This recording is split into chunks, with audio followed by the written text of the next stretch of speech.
Church. And on behalf of our congregation and my colleague, Reverend Jana Dye, who's over here, we want to thank you all for showing up for this important speak out against the 30-day and 60-day rule that is putting our brothers and sisters and our children out on the streets in this extreme cold weather. And we are here to speak out against this. We are here to say and to call on everyone to remember that we are all humans. We are brothers and sisters, and we are here to say this is not okay. We are not that city. And so thank you so much for being here and being a part of that. We here at Metro Baptist Church would rather not be here on such occasion. We'd rather there not be a rule to speak out about, but we are proud to be a part of the efforts in this city among so many others that are speaking out against this, and to be a part of the work of supporting the newest residents of our city that are coming in. And we are working primarily with artists, athletes, and activists to provide support on Wednesdays and Thursdays here on site.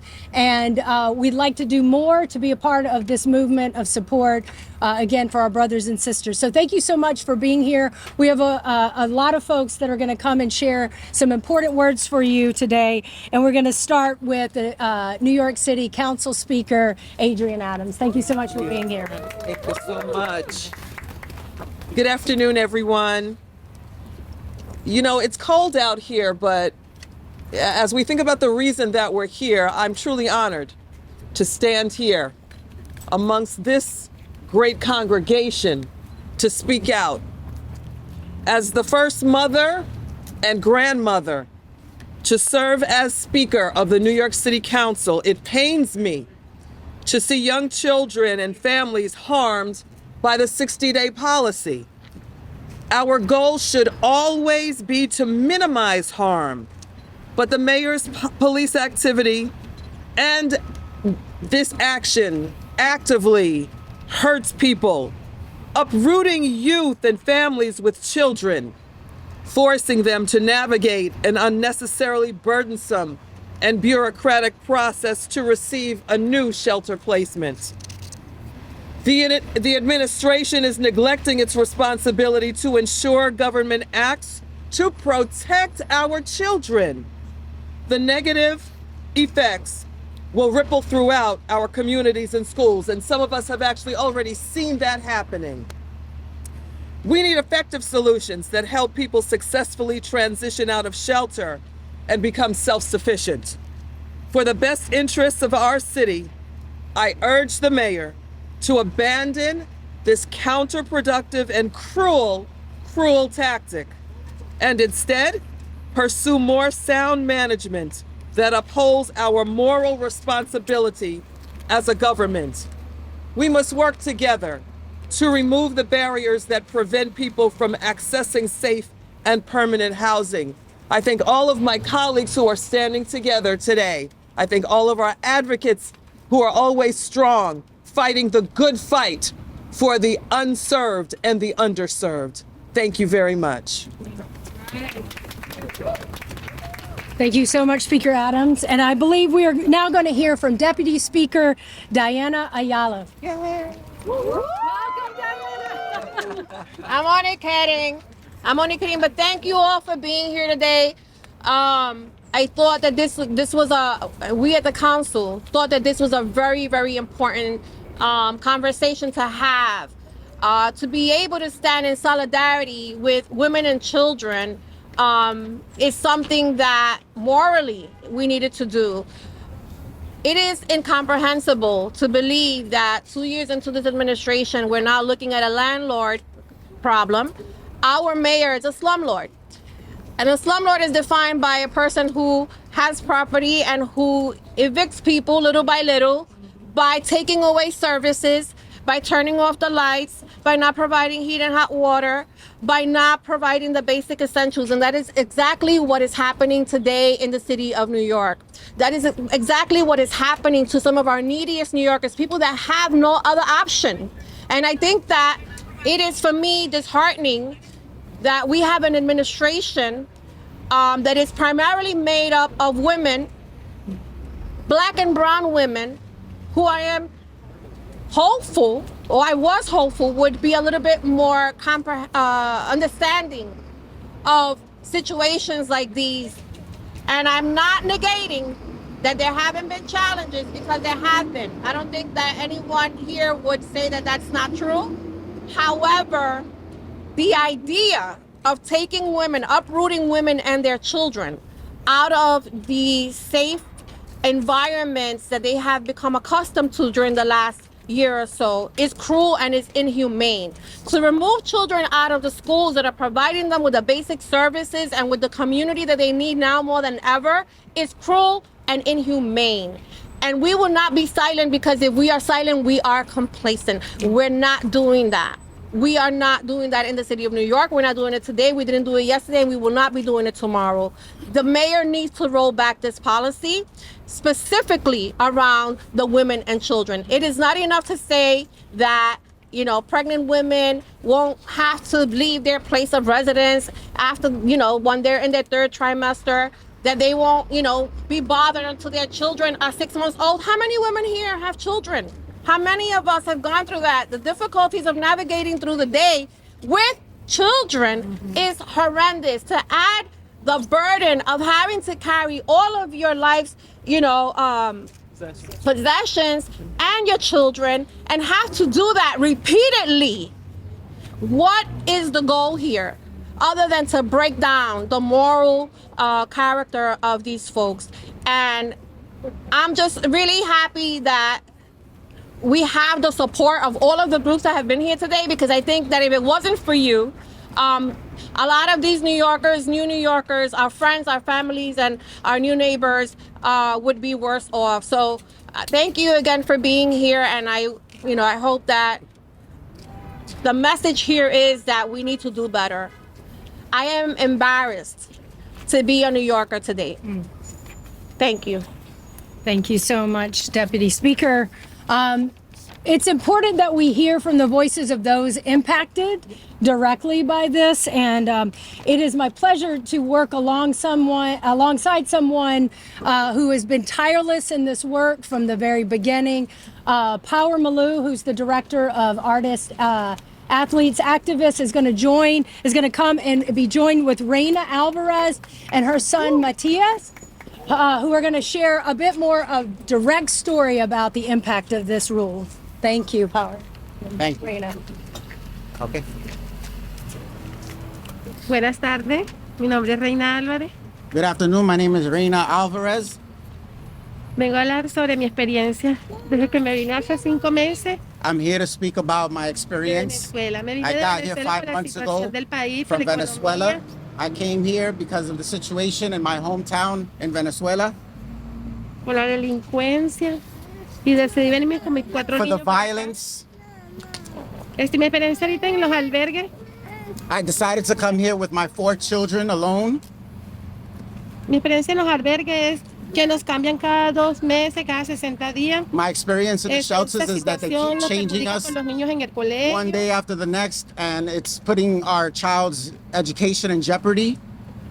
Nosotros queremos una mejor vida en estos momentos. All we want is a better Gracias. life Ellos in nos this decían que teníamos situation. que hacer nuestra petición en lo del asilo, TPS. We've been doing Y our gracias a Dios ya yo process, lo he asylum, hecho. He sacado mi ID. getting our ID, everything that we've been He sacado doing lo del ID. has all been the process so that we Lo don't que me have to preocupa stay in the ahorita son- shelter system. Cada 60 días más que todo por la situación del colegio de los niños. No los puedo tener 60 días aquí, It bothers me 60 and días allá. stresses me out that I have to worry that every 60 days I have to change to another shelter, and which means that I have to change my children's schooling, which affects them drastically. Imagínate.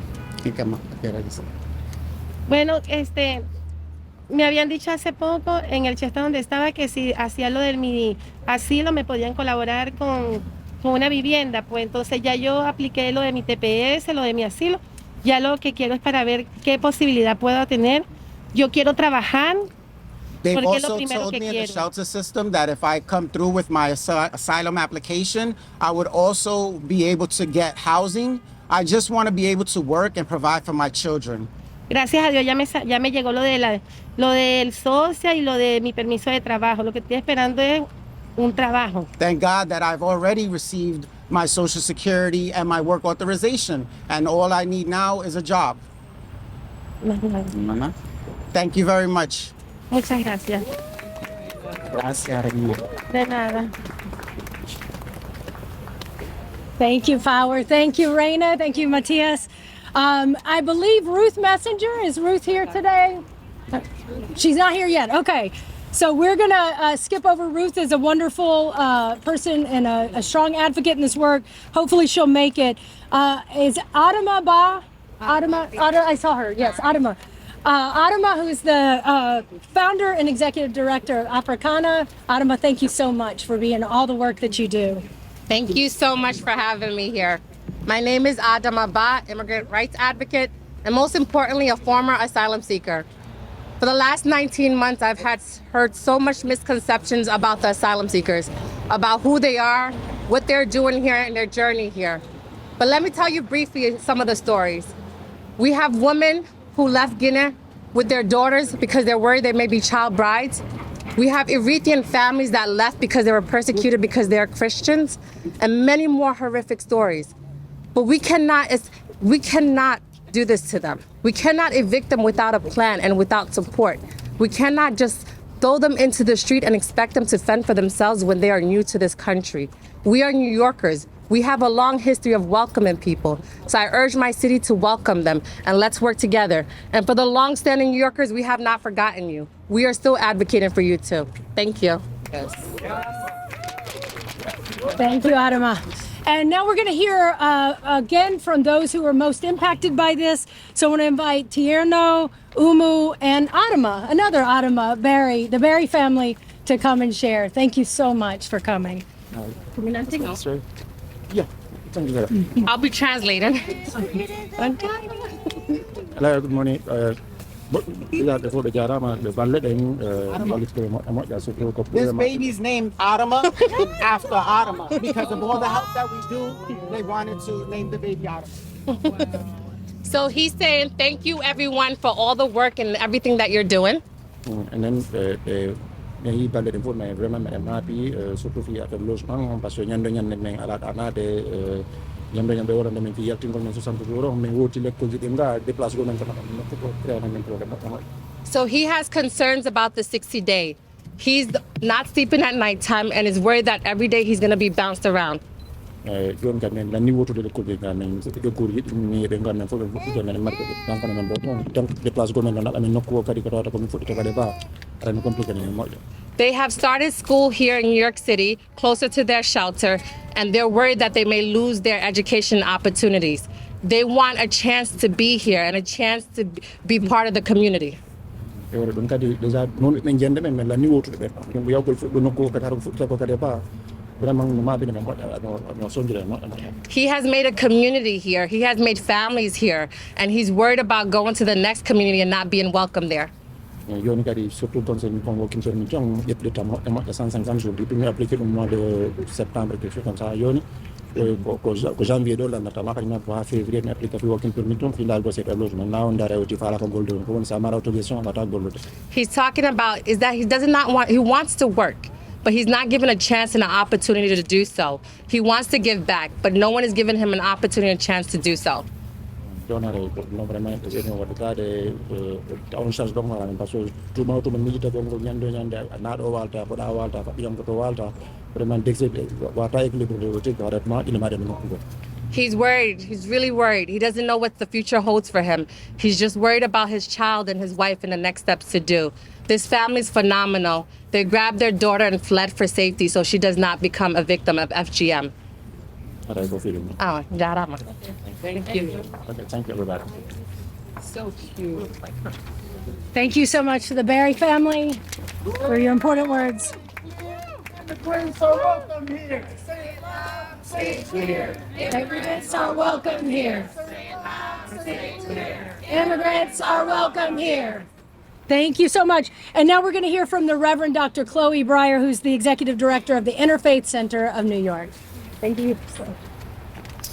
Good afternoon. My name is Chloe Breyer. I'm here to stand against the 60-day and 30-day rule, which is inhumane and counterproductive.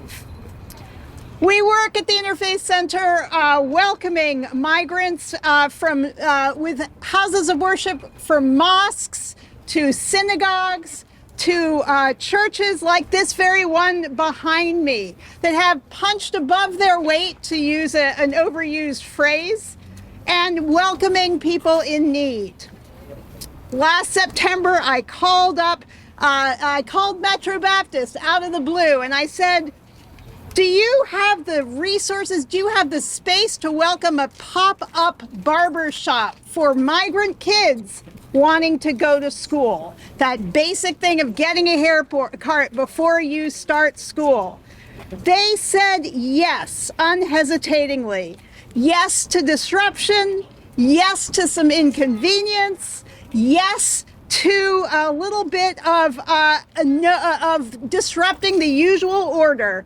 Yes to nothing nothing more important than the future of the kids, our kids to this city. So today, I want to say that if this little church can say yes to welcoming migrants, then the great big city of New York can do the same. Thank you. Thank you so much. And I believe Ruth is here. Ruth Messenger, we welcome you to share a few words. Careful. Yeah. I'm not a doctor. I'm a recovering elected official. But I said I'm not a doctor for a serious reason. Everyone who gets a medical degree takes an oath. And the first principle of the Hippocratic Oath is do no harm. And New York City, through a mishmash of policies and practical errors and maybe deliberate intentional crisis stirring, is doing harm to our newest New Yorkers and our next New Yorkers. You can't figure out which child currently being ripped out of her school and moved to another neighborhood and sent to another school is going to run for city council in 40 years, but one of them will. That's right. Our Congress in the United States, our government in New York City is made up of people, thank God, who came here, some of them as children, some of them who came here, whose parents came here or whose grandparents came here, and they have become who they are because of a city that welcomed them, that found housing, that provided jobs. We have now tens of thousands of people whose first statement whenever any of us talk to them is, where can I find work? They want to work. They want to support their families. And instead, there's no smooth system for getting them working papers. And we are now, in ways that I find it impossible to imagine, deliberately disrupting their lives. I got an email 2 hours ago, which I sent to almost everybody here, that yesterday families were told, you can't apply for a new shelter unless you bring your whole family. Oh no, we told you yesterday you don't need to bring your whole family. Well, if you do need to bring your whole family, then that means taking the kids out of school to go sit in a bureaucratic office. But in any event, and I want to be really clear about this, moving families and just taking their children out of schools, disrupting where they live, creates new trauma for people who have endured unbelievable trauma to get here. It makes it harder for them to put down roots. And when you take children out of school and put them in other schools in the middle of the school year, you are creating chaos for every child and every teacher in our public school system. We have enough problems educating the million-plus children in the city of New York. None of them need to be in classrooms in which their friends are ripped out, in which new people come in which the teachers have to replan. This is disruptive in a way that hurts our newest New Yorkers, and it hurts all New Yorkers, and it ought to stop. And I want to thank the Council Speaker for her incredible leadership on this, for the efforts her staff has been making to keep us all together and all talking to each other. And I want to thank the council members. I remember how demanding their jobs are, and I tremendously appreciate them standing up for the next generation of New Yorkers.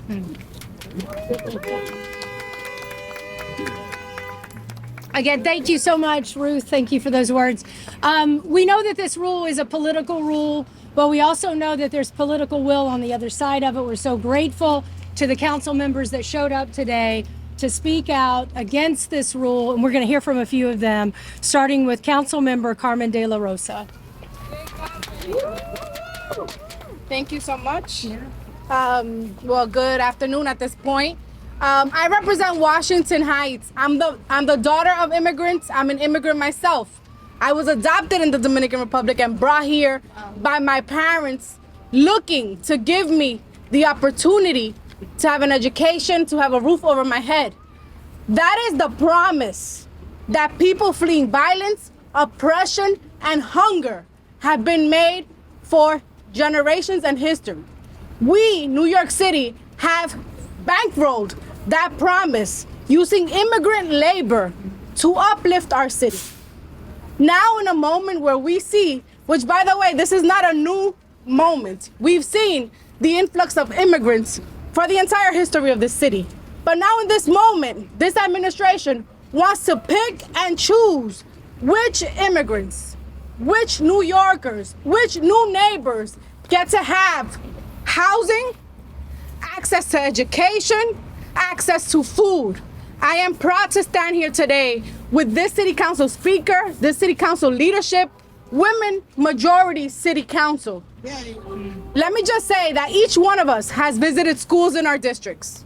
I visited schools in my district that have welcomed asylum seeker families. You know what they say to me? These students don't have Metro cards to travel on the train from one location to another. If we're really concerned about public safety, if we're really concerned about the well-being of New Yorkers, then we must reverse this rule. Because this is cruel and unusual and does not serve the families who have made New York City their home. One day I was a new neighbor. Now I'm a New York City council member. As Ms. Messenger said, one day those children will lead our city.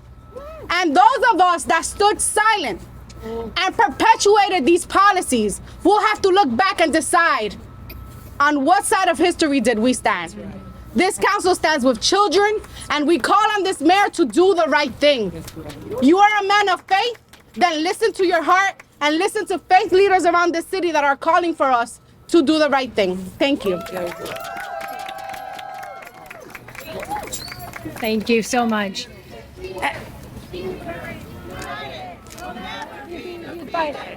United will never be defeated. And now we welcome to the podium as well, Council Member Youssef Salam.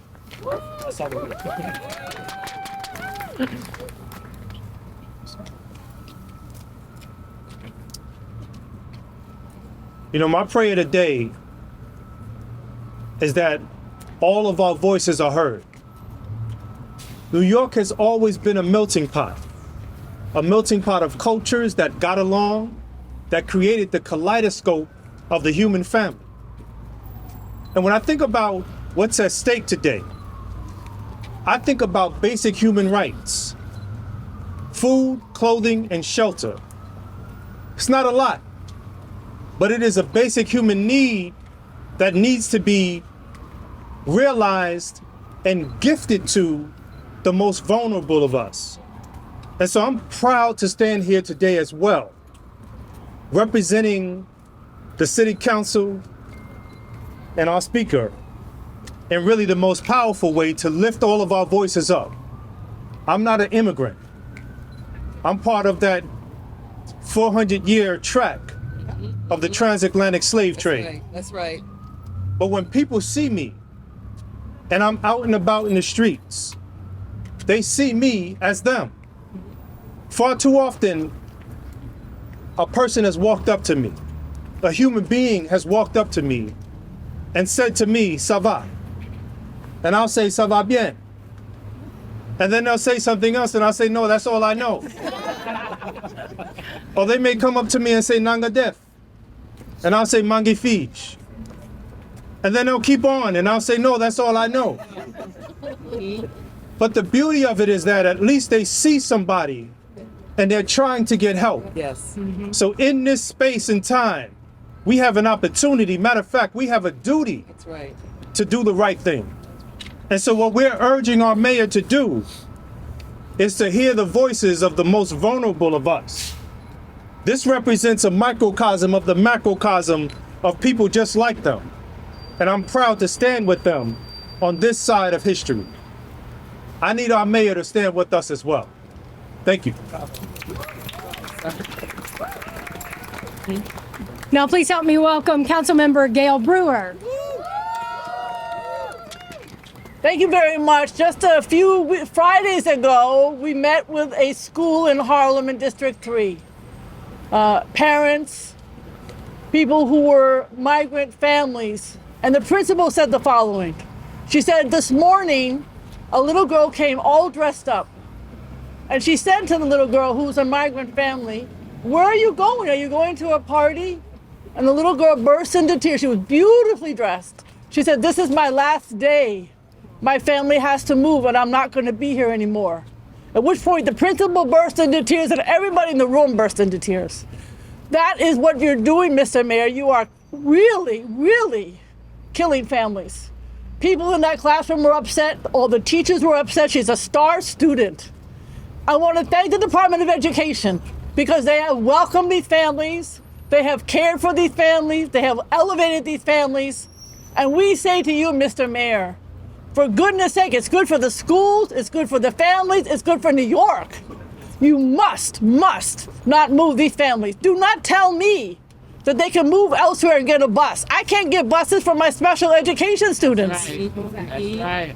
And don't tell me you could get a Metro card. It took me 17 days to get a Metro card for one family from New York City. Yep. So don't tell me that all of these issues that you say will make it whole, they don't make it whole.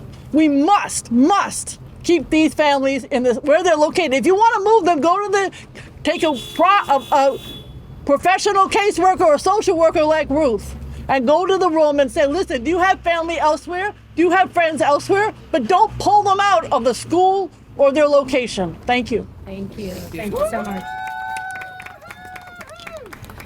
And now we're going to hear from Councilmember Sean Abreu. As you can see, there's a lot of compassion and concern at the City Council. We want to make sure that our families, our women and children have a place where they can live, have a place where they can learn, and have a place where they can get a job. These are three basic principles, three things that we need for our migrant families. I am also the proud son of immigrants from the Dominican Republic, and when I was a child, I was once evicted from my apartment. This is no different. This is eviction being imposed on our parents and our children, straight and simple. As a city, we have an obligation to make sure that we're minimizing this disruption, that we're not doing it all together, that we're keeping our kids in the classroom where they belong. We know, our working families know, that destabilization will only cause more trauma, as Borough President Ruth Messenger said, and we need to make sure that we stand on the right side of history, as Councilwoman De La Rosa said as well. Today, we as a council are reaffirming that obligation. We are telling the mayor, these are our values, and we hope that you stand with us. Thank you so much. And now we welcome Councilmember Rita Joseph. Good afternoon, everyone. Thank you, Ruth. I am that dream. I am that American dream. I came here at 1.5 years with my grandparents from Haiti. My grandmother didn't know how to write or read, but today, look at me. I am that American dream, the dream that these young kids are looking for. This is my 4th rally. I rallied with the kids. I rallied with the adults. I spoke to parents. I went out to the district to make sure 30-60 days does not stand. It's unconscionable. Disrupting the lives. I was a former ENL coordinator at my school, so firsthand experience what is it like for these students. I traveled to the Texas border and spoke to them on the lines. 5 months to get here. 5 months, not because they wanted to, because they had to. Crime, violence, a poor economy. All they want is that American dream that we promised. And I am that dream. I see me in them. They will be running this city. So that's why it is important that this mayor, and I call on him every single day to roll back this. This is unconscionable, never heard of in this city. This is a city of immigrants. We are mosaic. We build on each other. And I'm counting on him to do the right thing. We are already, with my colleagues, on the right side of history. So I'm waiting for you to jump on board with us. Thank you. Wonderful.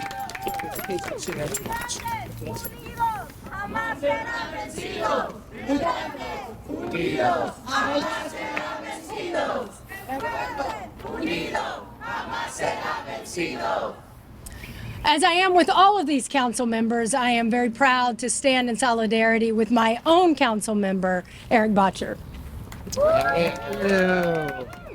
Welcome to Council District 3, colleagues. Thank you. Everyone, Eric Botcher, City Council Member for District 3. I really want to thank Speaker Adams and Deputy Speaker Ayala for gathering us here today. It is such an honor to serve under your leadership, and I'm so honored to be so supported by you and empowered by you as council members, just as you empower and support and fight for the most vulnerable New Yorkers, which is what has brought us here today.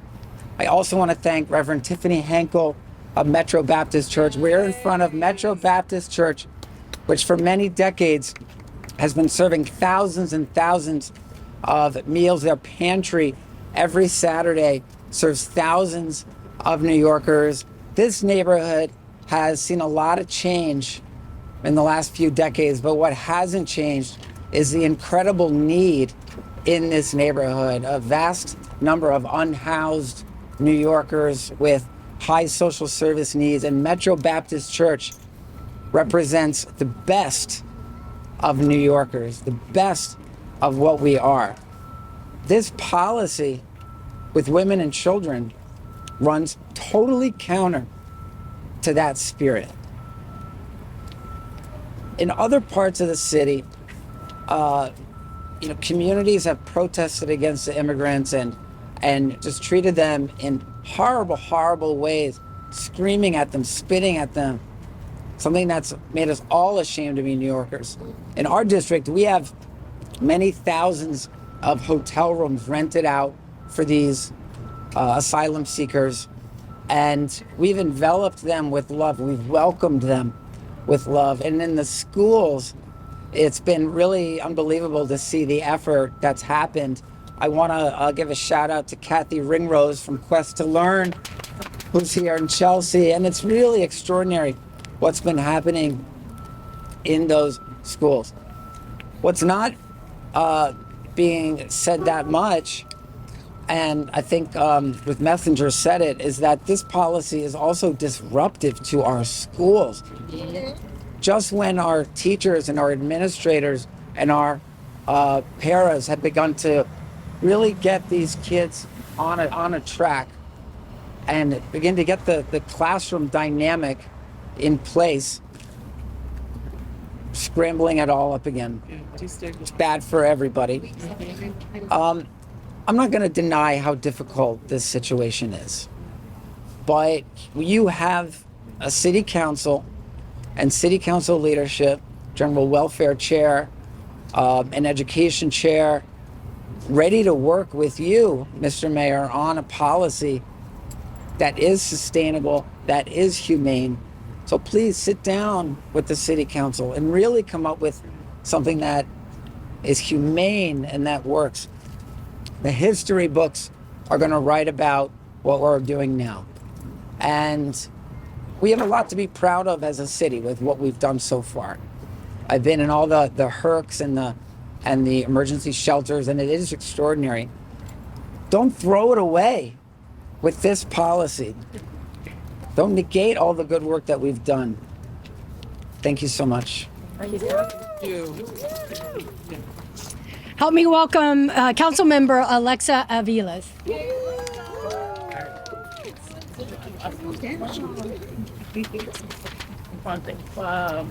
Hello, everyone. I'm Councilmember Alexa Aviles. I represent District 38 in Brooklyn, Sunset Park, Red Hook, and portions of other neighborhoods. I'm so proud to stand here with the speaker, to stand here with my colleagues who have said over and over again that what we are doing here is standing on the right side of history. It is leading with compassion, leading with dignity, something that New York has done over and over again. This is the right thing to do. It is not only our moral imperative to do this, but it makes the most sense. Creating chaos with a rule such as this only serves to harm all New Yorkers, whether you've been here for 5 minutes or you've been here for decades. Destabilizing communities, creating chaos is not the leadership